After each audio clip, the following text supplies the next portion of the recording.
I need to get this off my chest because I still can't sleep properly, and it's been 3 months since everything went down. I'm a 28-year-old IT specialist working for a mid-sized marketing firm in Denver, Colorado, and I accidentally uncovered something that completely shattered my understanding of the guy I'd been working alongside for over a year. His name was Marcus Chen, and honestly, before all this happened, I thought he was just another dedicated employee. Maybe a little too dedicated, if I'm being honest. He was always the first one in the office and the last one to leave. I'd joke with him about it sometimes, asking if he ever actually went home. He'd laugh it off and say something about avoiding traffic or getting in the zone when the office was quiet. I never thought anything of it. Why would I? I'd been working at Brightwave Marketing for about 18 months when this all started unraveling. It's one of those modern offices with an open floor plan, exposed brick walls, a bunch of motivational posters that nobody reads, and a kitchen stocked with LaCroix and cold brew on tap. We had about 40 employees spread across 3 floors of a converted warehouse building in the Reno Art District. The company did pretty well, handling social media campaigns and digital marketing for various clients ranging from local breweries to national fitness chains. Marcus worked in the analytics department, crunching numbers and generating reports on campaign performance. I was in IT, so we'd interact fairly regularly when he needed tech support or when I was doing routine maintenance on the network.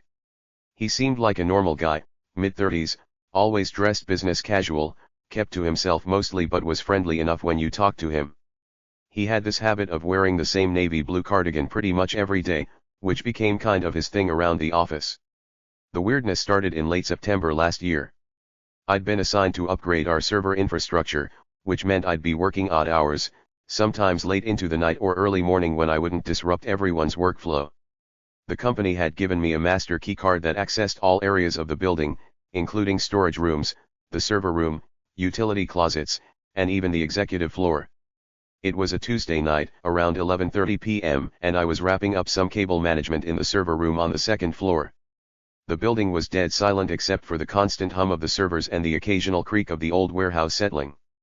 I liked working these late hours because I could blast my music through my headphones and work without interruptions. I was heading down the hallway toward the stairwell when I heard something that made me stop dead in my tracks: running water. Specifically, it sounded like a shower running. My first thought was that maybe a pipe had burst or something, so I followed the sound, trying to pinpoint where it was coming from. The second floor had bathrooms on either end, but this sound seemed to be coming from somewhere in the middle of the building, near the storage area. We had this section of the second floor that wasn't really used for much, just some old furniture, archived files, and random junk that accumulated over the years. There were a few doors back there that I'd honestly never even thought about opening. But the water sound was definitely coming from that direction. I walked slowly down the dim hallway, my footsteps echoing slightly. The fluorescent lights in this section were motion activated, and they flickered on as I moved, which added to the creepy atmosphere. When I got closer to the storage area, the sound of running water became clearer, and I could also hear something else. Music. Very faint, but definitely music playing somewhere. There was a door at the end of the hallway, one of those old wooden doors with frosted glass panels that you see in vintage buildings. I'd walked past it hundreds of times but never really registered it as anything important. A dim light was visible through the frosted glass, and the water and music sounds were definitely coming from inside. My heart started beating faster. Who the hell would be in there at nearly midnight? Was someone squatting in our building? Were we being robbed? I pulled out my phone, ready to call the police, but decided to investigate just a little more first. I wanted to be sure before I got the cops involved. I tried the door handle slowly. Locked. But I had my master key card. I stood there for a moment, debating whether I should just call building security or the police, but curiosity got the better of me. I swiped my card, heard the lock click, and slowly pushed the door open. What I saw inside made absolutely no sense at first. My brain couldn't process it. It was a fully functioning living space.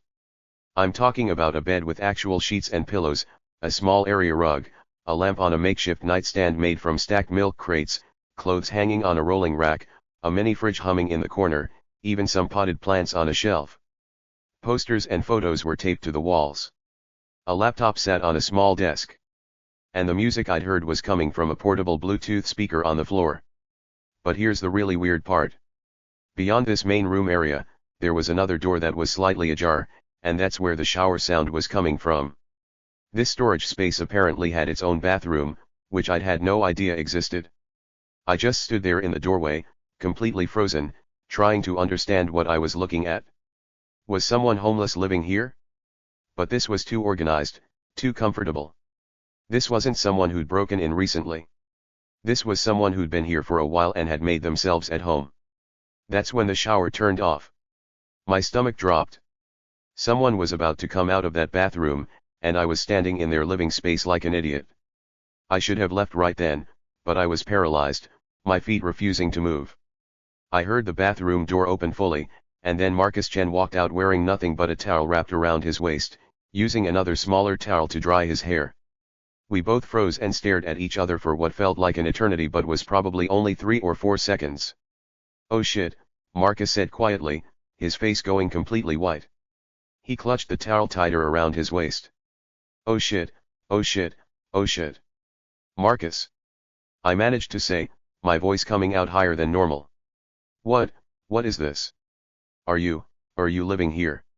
He just stood there, water dripping from his hair onto his shoulders, his expression transitioning from shock to something like resignation. His shoulders slumped, and he let out a long, shaky breath. "Please don't tell anyone," he said finally, his voice barely above a whisper. "Please, Dan, I'm begging you. Just, let me explain. Can you let me put some clothes on, and then I'll explain everything."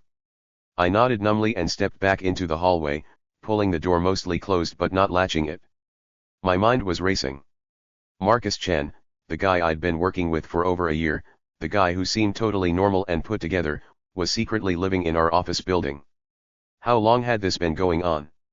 How had nobody noticed? A few minutes later, the door opened again, and Marcus was dressed in sweatpants and a t-shirt, his hair still damp. He looked exhausted, and there were dark circles under his eyes that I'd never really noticed before. "Can we talk in here?" he asked quietly. "I don't want to risk anyone else seeing us." I followed him back into the room, and he closed the door behind us. Now that I wasn't in complete shock, I looked around more carefully. This place was incredibly well organized.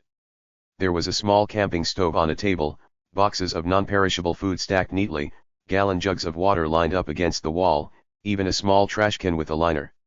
He'd basically created a functional studio apartment in what should have been a forgotten storage room. "How long?" I asked, still trying to wrap my head around this. "How long have you been living here?" Marcus sat down on the edge of his bed and put his head in his hands. 6 months, he said quietly. "Almost 7, actually. I've been here since early March." "Jesus Christ, Marcus. 6 months. How has nobody noticed?" He looked up at me, and I could see genuine fear in his eyes. "I've been extremely careful. I only shower late at night or super early in the morning. I do all my cooking on the camping stove with the door closed. I take my trash out with the building's regular garbage so it doesn't look suspicious. I use the gym 2 blocks away to do laundry. During work hours, this room looks completely normal if anyone were to check, just random storage stuff. I convert it into a living space every night after everyone leaves." "But why?" I asked, sitting down in the desk chair. "Marcus, what happened? Did you lose your apartment?" He was quiet for a long moment, staring at the floor. When he finally spoke, his voice was thick with emotion. "My wife left me," he said. "Last February. Completely blindsided me. I came home one day, and she was just gone. Took half our stuff, drained our joint savings account, and disappeared. Left me a note saying she'd fallen in love with someone else and was moving to California with him. We'd been together for 8 years, married for 4. "I'm so sorry, man," I said, and I genuinely meant it. "But why didn't you just find a new place?" "Our apartment was in her name," he continued, not looking at me. "She gave me 2 weeks to get out before she was returning with her new boyfriend to move him in." 2 weeks, Dan. I tried to find something affordable, but Denver's rental market is insane. Everything required first month, last month, security deposit, and most places wanted you to make 3 times the rent. I had some savings left, but not enough after she cleaned out our joint account. And I couldn't ask my family for help because, well, That's complicated. He paused, taking a shaky breath. I was staying in my car for a few weeks, parking in different spots each night, using the gym to shower. It was March, so it wasn't too cold yet, but it was miserable and depressing, and I knew I couldn't keep it up. Then one night, I was working late here at the office, and I don't know, I started exploring the building. I found this room, saw it had a bathroom, and realized nobody ever came back here. The door was locked, but I figured out how to trip the latch with a credit card. I started sleeping here just on weekends at first, bringing in an air mattress. But then I realized I could save so much money if I just stayed here full time. I could save up enough for a proper apartment. It was supposed to be temporary, just a couple months until I got back on my feet. But then, I don't know, it just became my life. The money I saved on rent, I put toward paying off the debt my ex left me with and building my savings back up.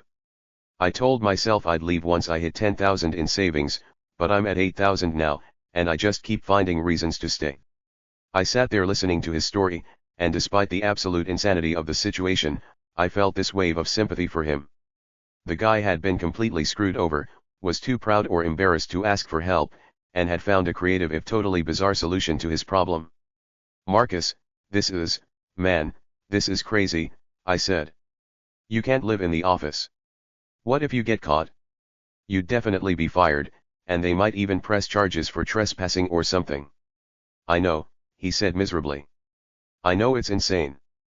But I'm so close to having enough money to get out of here and start over properly. Just 2 more months, maybe 3. Please, Dan, please don't tell anyone. I'll give you money, I'll help you with anything you need, just please don't turn me in. I didn't know what to say. On one hand, this was clearly wrong, and I probably had some kind of obligation to report it. On the other hand, Marcus wasn't hurting anyone, he was doing his job well, and he was clearly going through some serious shit. Plus, I kept thinking about how I'd feel if I was in his situation, desperate and trying to get my life back together. I need some time to think about this, I finally said, standing up. I'm not going to immediately run and tell someone, but Marcus, you have to understand how messed up the situation is. I know, he said quickly, standing up as well. I know, and I appreciate you not immediately freaking out. Just, think about it, please. And maybe we can talk more tomorrow. I nodded and left the room, my mind spinning as I walked back to my car. I didn't sleep at all that night, just lay in bed staring at the ceiling, thinking about what I'd discovered. Over the next week, I didn't tell anyone, but I also couldn't stop thinking about it. Marcus and I had a few more conversations where he gave me more details about his situation. He showed me how he'd set everything up, his whole system for staying hidden. It was actually kind of impressive how much thought he'd put into it. He even had a backup plan for if there was ever a fire alarm or emergency in the middle of the night. I started to rationalize it in my head. He wasn't stealing anything except maybe some electricity and water, which probably cost the company pennies. He was actually a good employee who was going through a rough patch. Who was I to ruin his life even further by reporting him? But then things started getting weird. About 2 weeks after I discovered his secret, I was working late again, around 10 p.m. this time. I'd just finished backing up some data and was packing up my stuff when I decided to walk past Marcus's room. I don't know why, maybe just curiosity or maybe I wanted to check that he was being as careful as he claimed. As I approached the hallway, I heard voices. Multiple voices. I slowed down, confused. Marcus was supposed to be alone. I crept closer until I could hear more clearly. There were definitely at least 2 or 3 different people in there, and they were arguing about something. My heart started pounding again. Had Marcus let other people in on his secret? Was he running some kind of operation from there? I got close enough to the door to hear more clearly, and what I heard chilled me to my bone. A woman's voice said clearly, "You can't keep ignoring this, Marcus. She knows. She's going to tell everyone what you did." Then a man's voice, "Not Marcus, we should have handled this months ago. Every day we wait makes it worse." And then Marcus's voice, strained and upset, "I can't do this anymore. I can't keep living like this. She's haunting me." I stood there frozen in the hallway, my blood running cold. Who was in there? What were they talking about? What had Marcus done? Then I heard something that made me question my sanity. The woman's voice spoke again, but this time, it sounded exactly like Marcus's voice. Like he was doing an impression or talking to himself in different voices. I pressed my ear closer to the door, and that's when I realized the horrible truth. There was only one person in that room. Marcus was having a conversation with himself, using different voices, different personas. She deserved what happened, another voice said, this one deeper and angrier. Also Marcus. She destroyed everything. The life we built, the future we planned. She took it all. But we can't change the past, Marcus's normal voice replied. We have to move forward. We have to keep going. I backed away from the door slowly, trying not to make any sound. My hands were shaking. This wasn't just a guy living in the office anymore. This was someone who was clearly having some kind of mental breakdown, talking to himself in different voices, saying disturbing things about someone, presumably his ex-wife. I practically ran to my car, and as soon as I was inside, I locked the doors and sat there breathing heavily. I pulled out my phone and started Googling information about Marcus Chen and his wife. I didn't even know her name, but I figured I could find something. After about 20 minutes of searching, I found a local news article from the previous March. The headline made my stomach drop, woman missing after leaving Denver home, police seek information. The article included a photo. Jennifer Chen, age 31, had been reported missing by her family after failing to show up for work and not responding to calls or messages. She was last seen on March 3, leaving her apartment building. The article mentioned she'd recently separated from her husband and was planning to move to California. March. That's when Marcus said she left him. That's when he said she moved to California with her new boyfriend. But according to this article, she never made it to California. She disappeared. I sat in my car, feeling like I might throw up. Was I working alongside someone who had done something to his wife? Was that possible? Marcus seemed so normal, so regular. But people always said that about criminals, didn't they? He seemed so normal. I didn't know what to do. I didn't have any actual proof that Marcus had done anything wrong. Just some weird conversations with himself and a concerning coincidence with his wife's disappearance. But I couldn't just ignore this either. The next day at work, I could barely function. Every time I saw Marcus walking around the office, smiling at people, getting coffee from the kitchen, I felt sick. He looked so normal. But I kept hearing those voices, those disturbing things he'd said while talking to himself. I decided I needed to find out more before going to the police with what amounted to very little concrete information. So that night, after everyone left, I went back to Marcus's hidden room. I felt guilty about invading his privacy, but if there was even a chance he'd hurt someone, I had to know. I waited until after midnight, when I was pretty sure Marcus was asleep. I'd noticed his light go off around 11:30 p.m. I very quietly used my keycard to access the room and slipped inside, using my phone's flashlight on the dimmest setting.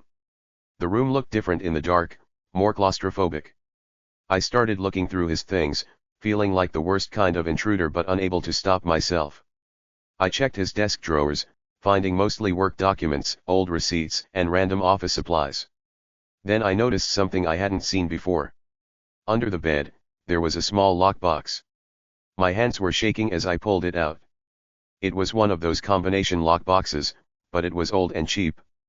I managed to pry it open with a screwdriver I found in his desk. Inside were photographs. Lots of them. Pictures of Jennifer, Marcus's wife. But these weren't happy wedding photos or vacation snapshots. These photos had been defaced. Her face was scratched out in some.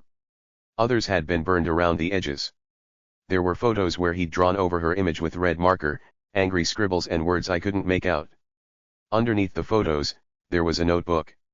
I opened it and started reading, my horror growing with each page. It was like a journal, but the entries were written in different handwriting styles, as if different people were writing them. The content was disturbing, talking about getting rid of the problem, about making sure she never tells anyone, about burying the truth. But the most chilling entry was dated March 4th, one day after Jennifer was last seen. It read, in shaky handwriting, "It's done. She's gone. They'll never find her. The mountains keep secrets. I heard a sound behind me and spun around.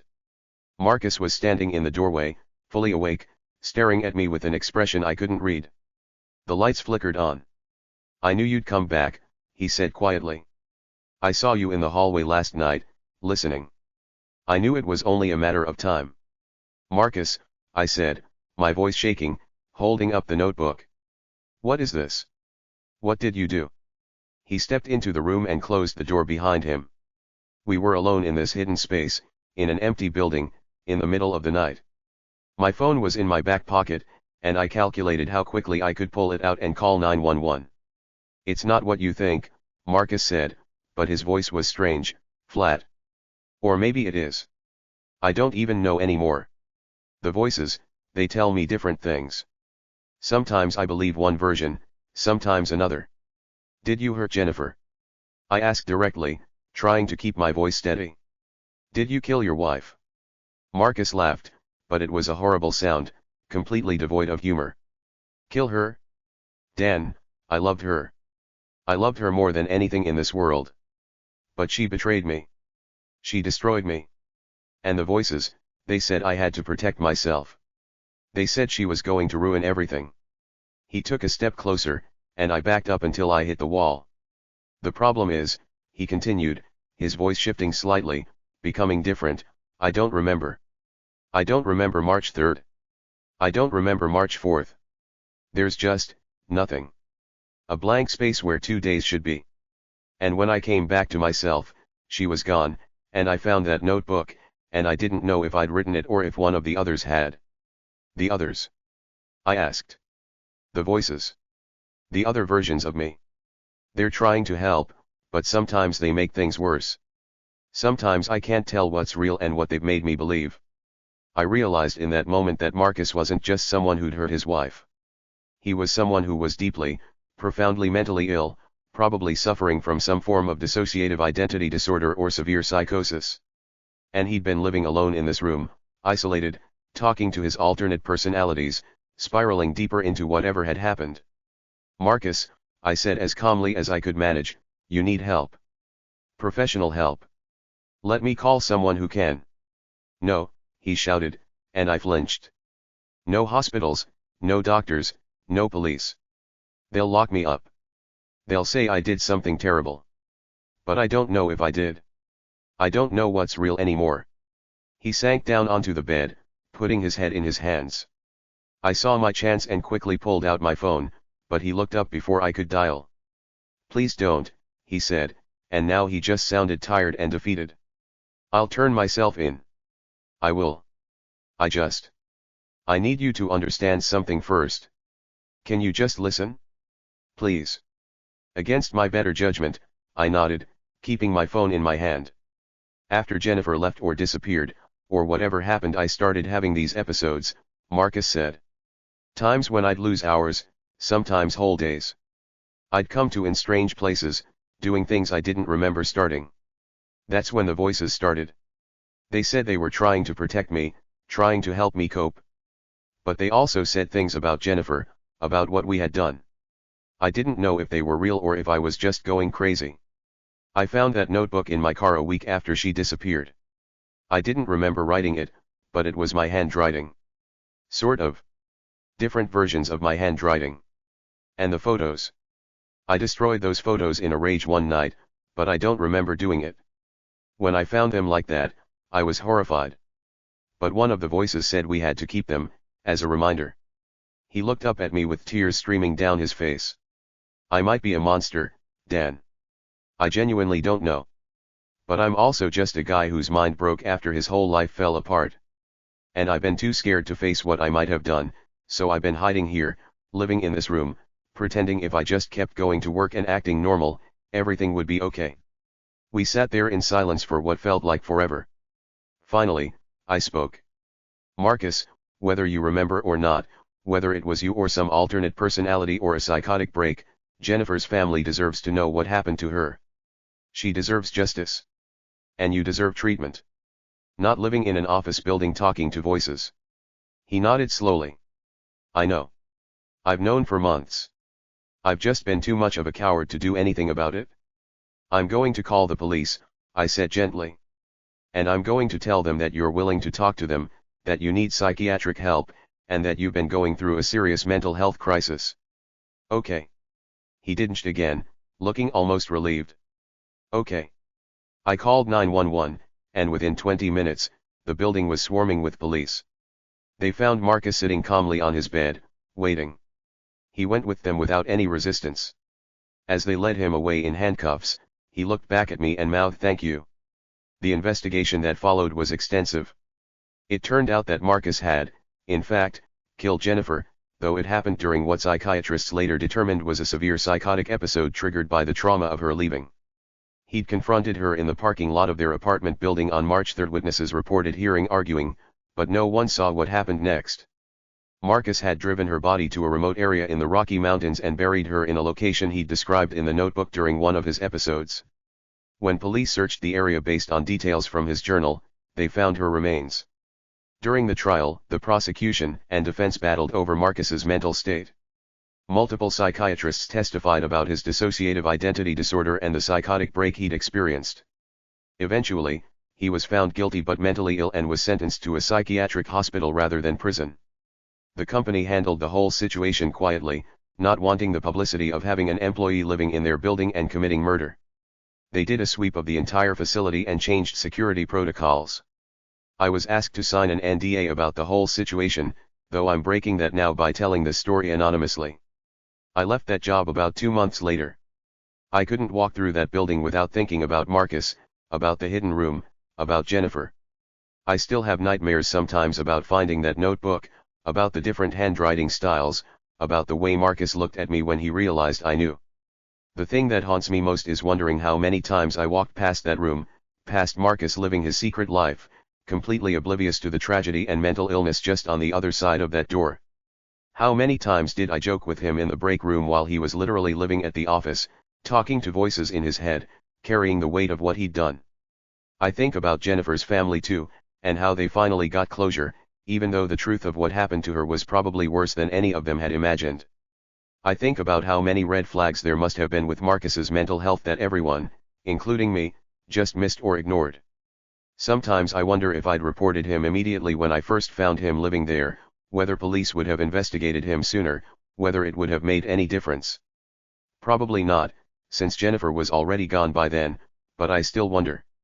I also think about the fine line between empathy and enabling. I felt sorry for Marcus, and part of me still does, even knowing what he did. Mental illness is real, and it can make people do terrible things they would never do in their right mind. But that doesn't erase the harm done, doesn't bring Jennifer back, doesn't undo the suffering her family went through. These days, I work for a different company, and I have a strict policy of minding my own business. If I see something weird, I report it immediately to the appropriate people. I don't try to investigate on my own, and I don't keep secrets about concerning behavior. I learned that lesson the hard way. But every once in a while, when I'm working late and the office is empty, I'll hear a strange sound or see a light on somewhere it shouldn't be, and my heart will start racing. I'll remember that night, finding Marcus in that hidden room, and all the horror that followed. I'll remember that sometimes the people who seem the most normal are hiding the darkest secrets. And sometimes those secrets are hidden even from themselves.